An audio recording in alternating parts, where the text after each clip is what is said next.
ప్రచారం చేసిన real estate దెబ్బతిన్నదని social మీడియాలో ప్రకటనలు చేసిన ఇవాళ సూటిగా మీడియా మిత్రుల ద్వారా తెలంగాణ సమాజాన్ని నేను చెప్పదలుచుకున్నా. ఏప్రిల్ 1, 2023 నుంచి నవంబర్ 30, 2023 వరకు 6 నెలల్లో అభివృద్ధి.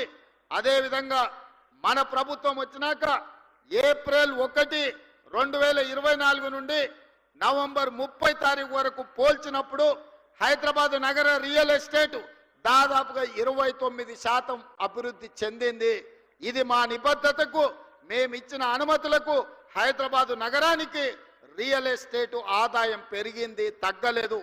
ఎక్కడైనా చెరువులు ఆక్రమించుకున్నోళ్ళు, నాలాలు ఆక్రమించుకున్నోళ్ళు, ఈరోజు కుంటలను ఆక్రమించుకున్నోళ్ళ పాలిట హైడ్రా అనేది వాళ్ళ నిద్రలో కూడా కలలో కూడా వాళ్ళు ఉలిక్కిపడి లేచే విధంగా పనిచేస్తుంది.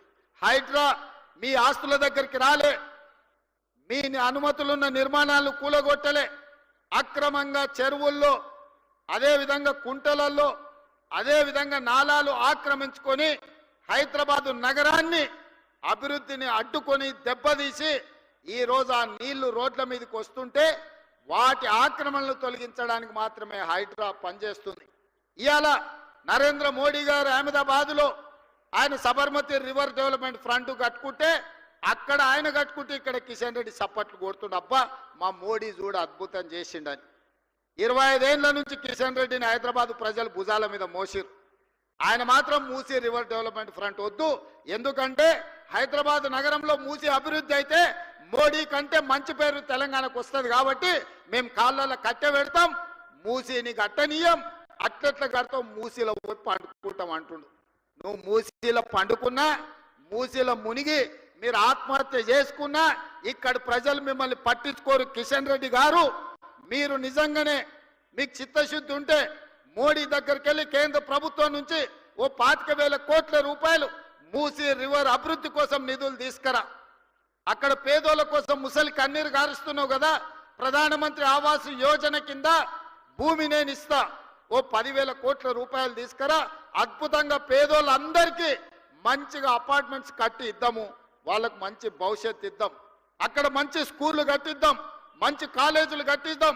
అవసరమైతే మూసీ నది ఒడ్డున ఉన్న వాళ్లకు, మూసీలో మురికిలో ఇబ్బంది పడుతున్న వాళ్లకు ఎంత భూమి అయినా రాష్ట్ర ప్రభుత్వం నుంచి నేను, మా ఉప ముఖ్యమంత్రి, మా ఇన్ఛార్జ్ మినిస్టర్ శ్రీధర్ బాబు గారు ఎంత భూమి కావాలన్నా ప్రభుత్వం నుంచి మేము కేటాయిస్తాము. ప్రధానమంత్రి ఆవాస్ యోజన కింద ఈ పేదలకు మంచి అపార్ట్మెంట్లు కట్టించడానికి ఒక 10,000 కోట్ల రూపాయలు నరేంద్ర మోడీని అడిగి తీసుకురా. కిషన్ రెడ్డి గారు, మీరు సికింద్రాబాద్ నుంచి 2వసారిగా మంత్రి అయినరు, 3 సార్లు ఎమ్మెల్యే అయినరు, భారతీయ జనతా పార్టీ అధ్యక్షుడు, మీకు బాధ్యత లేదా? మోడీ దగ్గర ప్రతి సంవత్సరం 40,000 కోట్ల రూపాయల బడ్జెట్ ఉంది. మోడీ గారు గుజరాత్కు బుల్లెట్ ట్రైన్ తీసుకెళ్తాడు, మోడీ గారు గుజరాత్కి సబర్మతి రివర్ ఫ్రంట్ కట్టుకుంటాడు, మోడీ గారు గుజరాత్కు గిఫ్ట్ సిటీ కట్టుకుంటాడు. మరి నువ్వేం గిఫ్ట్ తీసుకొచ్చినావు తెలంగాణకు, హైదరాబాద్ నగరానికని నేను ఇవాళ కిషన్ రెడ్డిని అడుగుతున్నా.